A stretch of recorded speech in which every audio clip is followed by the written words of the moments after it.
UAE ദുബായിൽ സന്ദർശനം നടത്താൻ ആഗ്രഹിക്കുന്നവരെ സംബന്ധിച്ചിടത്തോളം നല്ലൊരു അട്രാക്ഷനാണ് ഐൻ ദുബായ്. ഒരിടവേളയ്ക്ക് ശേഷം ഐൻ ദുബായ് വീണ്ടും സന്ദർശകർക്കായി തുറന്നു കൊടുത്തിട്ടുണ്ട് എന്നുള്ളൊരു കാര്യം റിമൈൻഡ് ചെയ്യാനാണ് ഇന്നത്തെ വീഡിയോ. ഇക്കഴിഞ്ഞ ക്രിസ്മസ് ദിനത്തിലാണ് ഐൻ ദുബായ് വീണ്ടും തുറന്നു കൊടുത്തത്.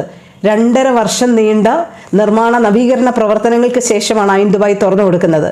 അപ്പോൾ അത്രയും കാലം അടച്ചിട്ടതിന് ശേഷം ക്രിസ്മസ് ദിനത്തിൽ വീണ്ടും തുറന്നു കൊടുത്തപ്പോൾ ഓൺലൈനിൽ തന്നെ ഒരുപാട് പേര് ടിക്കറ്റ് ബുക്ക് ചെയ്ത് നഗര ഭംഗി ആസ്വദിക്കാനെത്തിയിരുന്നു. 360 ഡിഗ്രി ആംഗിളിൽ നിങ്ങൾക്ക് ദുബായ് നഗരത്തിന്റെ ഭംഗി ആസ്വദിക്കാം, നഗര കാഴ്ചകൾ ആസ്വദിക്കാം എന്നുള്ളതാണ് ഐൻ ദുബായിയെ ഇത്രയധികം ആകർഷക കേന്ദ്രമാക്കുന്നത്. ലോകത്തിലെ ഏറ്റവും ഉയരം കൂടിയ ജയന്റ് വീലുകളിൽ ഒന്നാണ് ഐൻ ദുബായ് എന്നുള്ളത് ഓർക്കേണ്ടതുണ്ട്. 2021 250 മീറ്റർ ഉയരമുള്ള ഐൻ ദുബായ് നിർമ്മിച്ചത്.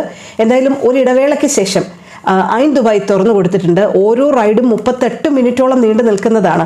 145 ദിർഹം മുതൽ ഇതിന്റെ ടിക്കറ്റ് റേറ്റ് ആരംഭിക്കും.